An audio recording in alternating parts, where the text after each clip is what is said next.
الشيطان الرجيم بسم الله الرحمن الرحيم بسم الله كو إند الله الرحمن كو جم يرمين هيوند هبتي جن الرحيم كو جم يرمين هيوند هيتين وصلى الله يا الله بيد يرمين على سيدنا يوان كوهو من محمد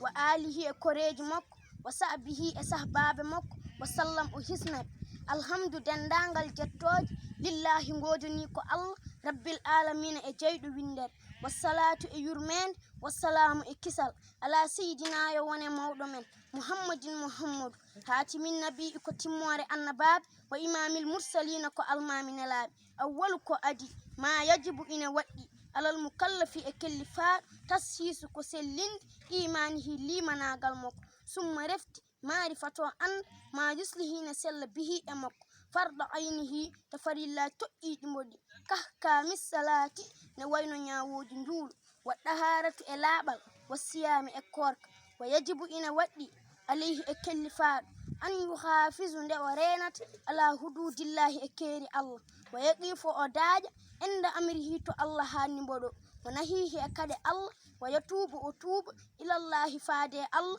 سبحانه أن مسنان ودن قبل كو أدي أن يصحد ندو تكت عليه أمك وسرور توبة دمك سرئيه توبابو أن ندمك نمسد على ما فاتك فاتوري مكو والنية أنيو لا يقودر تتاك إلى زنب فيودي بكار فيما بقي أكو هدي من أمره ينقورنا مكو وأن يترك ندو دكت الماسية غوف في ساتها يسانغم إن كان ستويلاتي متلبسا ومهدتي بها غوفي ولا يهل دغتا له ونند كلفات أن يوخر التوبة إن يمنع توبابي ولا يقول يتا حتى يهديني الله الله فيونم فإنه أنبيوها الله فيوندم من علامة السقاق وجاكوي مال ملكس والهزلام ابن بيت ودمس البصيرة ومد كتبن ويجب إن ودي عليه الكلفات هزورينت لسانه دمغلم من الفحشاء أجد بانكر والكلام إهال القبيه أمونك وأيمان الدلائي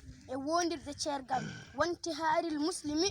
كفر جول وإهانته هوينددم وسبه ينددم وتقويفه هلبنددم في غير حق شر الداكو حق شر ويجب إن ودي عليه الكلفات هزورين بصيره داردم من النظر انداران إلى الحرام فاتو حرم ولا يهل دغتا له ونند كلفات أن ينظر دارت إلى مسلم فيودي جول بنظرة دار